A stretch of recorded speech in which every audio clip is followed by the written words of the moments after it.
ಕರ್ನಾಟಕದಲ್ಲಿ 2023 ವಿಧಾನಸಭಾ ಚುನಾವಣೆ ಅದು. ನಮ್ಮ ಹೆಗಡೆ ಸಾಹೇಬರು ಕೂತಾರಿಲ್ಲೇ,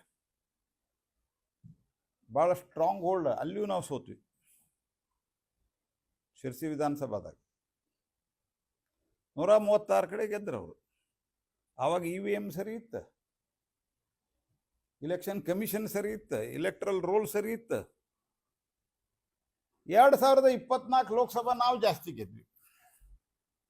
ಆವಾಗ ಇಲೆಕ್ಟ್ರೋಲ್ ಸರಿ ಇಲ್ಲ, EVM ಸರಿ ಇಲ್ಲ, ಇಲೆಕ್ಷನ್ ಕಮಿಷನ್ ಸರಿ ಇಲ್ಲ. ವರ್ಷ ನೋಡ್ರಿ ನೀವು, ಮಹಾರಾಷ್ಟ್ರದಾಗ ಲೋಕಸಭಾ ನಾವು ಸೋತ್ವಿ, ವಿಧಾನಸಭಾ ನಾವು ಗೆದ್ವಿ. ಲೋಕಸಭಾ ನಾವು ಸೋತಾಗ ಇಲೆಕ್ಟ್ರಲ್ ರೋಲ್ ಸರಿ ಇತ್ತು, EVM ಸರಿ ಇತ್ತು, ಇಲೆಕ್ಷನ್ ಕಮಿಷನ್ ಸರಿ ಇತ್ತು. ವಿಧಾನಸಭಾದಾಗ ಇಲೆಕ್ಟ್ರಲ್ ರೋಲ್ ಸರಿ ಇಲ್ಲ, EVM ಸರಿ ಇಲ್ಲ, ಇಲೆಕ್ಷನ್ ಕಮಿಷನ್ ಸರಿ ಇಲ್ಲ.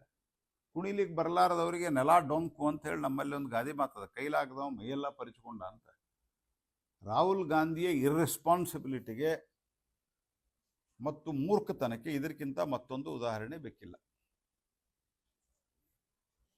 ಮತ್ತು ಇಲೆಕ್ಷನ್ ಕಮಿಷನ್ನದ್ದು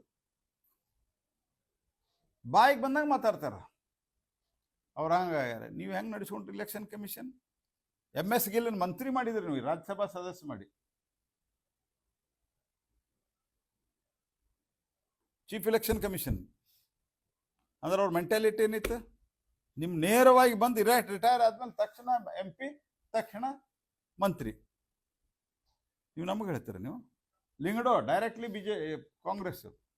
TN ಶೇಷನ್ ಅದ್ವಾನಿ ವಿರುದ್ಧ ಸ್ಪರ್ಧೆ ಮಾಡಿದ್ರು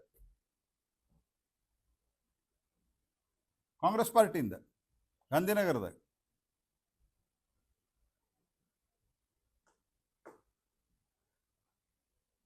ಮತ್ತು ರಾಜೀವ್ ಗಾಂಧಿಯವರ ಹತ್ಯೆ ಆದಾಗ